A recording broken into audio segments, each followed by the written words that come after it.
Hey guys, it's me, Jem, and welcome to episode 16 of Gem at the Movies, a segment here on my YouTube channel where I review some of my favorite movies and TV series, either recent or old but gold. So for today's review, we're gonna take a look at a very experimental movie that deals with um, going out, getting out of the office, going somewhere you've never been before, and experiencing a truly wonderful and memorable adventure. The movie that we're going to review for today is The Secret Life of Walter Mitty. Now, I saw this movie only recently, but it has become a real favorite of mine. It came out in 2013 and it is written and directed by Ben Stiller. Now, Ben Stiller, we all know who Ben Stiller is. He's the guy from the Night at the Museum series, Zoolander, Tropic Thunder, and Meet the Parents, or Fockers. He's a great actor. He's been in a lot of funny movies, but in this movie, he's kind of serious, but not really serious. It's just a bit different from what he's done before. The composer for this movie is Theodore Shapiro. He has also worked with movies that Ben Stiller has starred in, like Tropic Thunder, Dodgeball, Semi-Pro, and Starsky and Hutch, as well as movies like The Devil Wears Prada. Now, starring alongside Ben Stiller as his love interest in the movie is Kristen Wiig. Great actress, very funny. She's going to star in the upcoming Wonder Woman sequel, and she's done movies like Ghostbusters and The Martian, and she has voiced characters in Despicable Me and How to Train Your Dragon. Sean Penn also makes a brief appearance in this movie. Coincidentally, his character name is Sean O'Connell. He is a photographer for Life magazine, and he gives Walter a very, very important film negative. Ben Stiller did a great job of portraying his character. It's less funny, but it's different from the ones he's done in the past. Kristen Wiig is okay.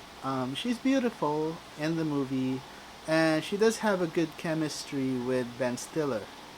Now, let's talk about the cinematography of this movie because it is gorgeous. It was shot in many parts of Iceland and Greenland.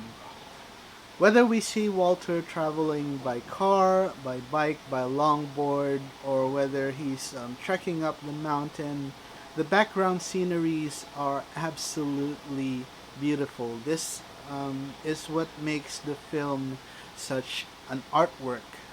The movie is very experimental.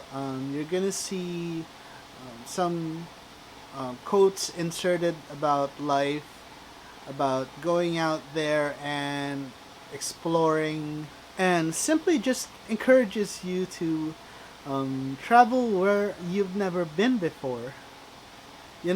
Just enjoy that slice of life that you've been missing out. Okay, the movie opens with Walter in front of his computer, and he's trying out a dating site called eHarmony, and he's trying to send a wink to somebody by the name of Cheryl Melhoff, but it doesn't seem to be getting through. So he calls eHarmony, and this guy, Todd, was on the line, and he said that Walter's profile seems to be a little empty. So Walter gets into a moment of self evaluation, and he realized that he's never really done anything exciting in his life. And he needs to fill in that important portion of his eHarmony profile um, in order to make it look more interesting and in order for him to get more winks.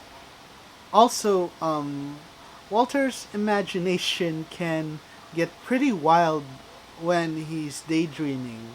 He imagines going inside of a burning building and rescuing Cheryl's dog.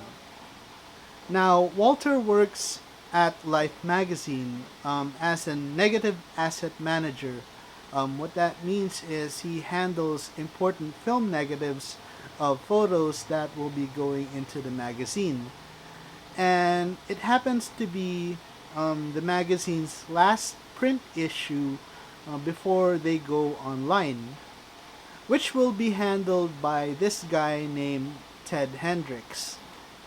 So he receives a gift from Sean O'Connell, the photographer, which is a wallet, and he is tasked to deliver the negative number 25, which will be on the final cover of the last printed issue of Life.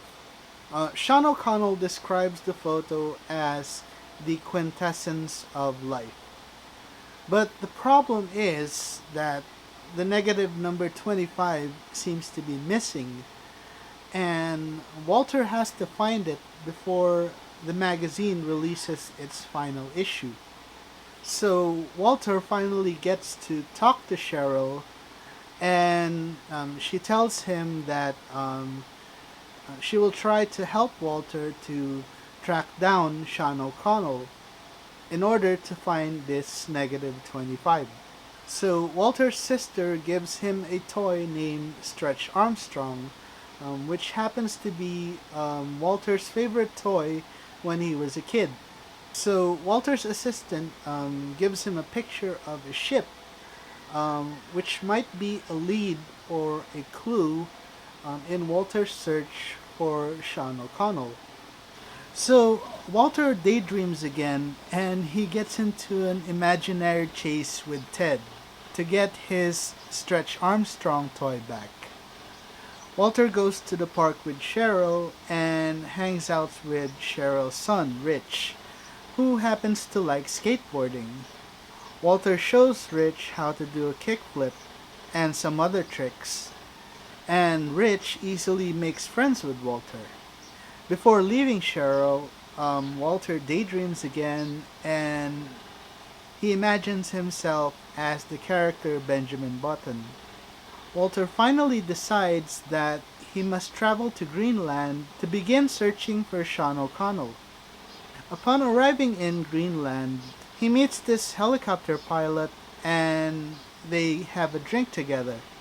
So after having some drinks, the helicopter pilot leaves the bar, and as he is starting his engine, Walter starts to imagine Cheryl going up on stage with a guitar and singing Major Tom. And Walter realizes that he has to ride the helicopter while he's imagining Cheryl singing for him. Walter gets on the helicopter just in time before its flight. So the pilot was assigned to deliver some radio parts to a ship in the middle of the sea. And it is exactly the ship that Walter was looking for, which matched the one on the picture. So the helicopter guy tells him to drop off the package, and Walter jumps out of the helicopter and he drops the package into the ocean. Suddenly, a fin starts approaching him. He thought it was a porpoise or a dolphin, but it turned out to be a great white shark, and he was in shock. He quickly got into the lifeboat and he realized that he wasn't daydreaming at that time. That was really happening to him. The crew tells him that Sean O'Connell had gone to Iceland and he had left some clues where he was going next, and it happened to be a volcano. He is welcomed on the ship and he is given new clothes. And the next day he will be dropped off into Iceland. And one of the crew members had given him a piece of cake that was left by Sean O'Connell, which was supposed to be an offer to some warlords in Afghanistan. It was clementine cake made by Walter's mom. So he gets off at Iceland and there's only one bike. So he has to get there first because there are other men behind him who want that bike. So he tours Iceland by bike to get to the volcano. And this is one of the first examples of great cinematography of this film. So while Walter is biking, he sees these swarm of birds, a lot of birds, and then they come together and they form an image of Cheryl. So while he's biking, Todd from eHarmony calls him again and asks how he's doing with his profile. Suddenly, he crashes and destroys the bike. So he ends up in this hotel and desperate to find another mode of transportation, he makes a trade with his Stretch Armstrong toy with a few local Iceland boys for their longboard. The boys agree and gives Walter their longboard. He thought that it would be a good present for Cheryl's son, Rich. So with time running out and he has to get to the next town, he ties some rocks to his hands and uses the longboard to get there. And this is another one of the great scenes in this movie when he is longboarding to get to the next town. The cinematography of the Iceland landscape is just gorgeous. So Walter gets to the town, and the guy from the last hotel is telling him to get in the car because the volcano is about to explode.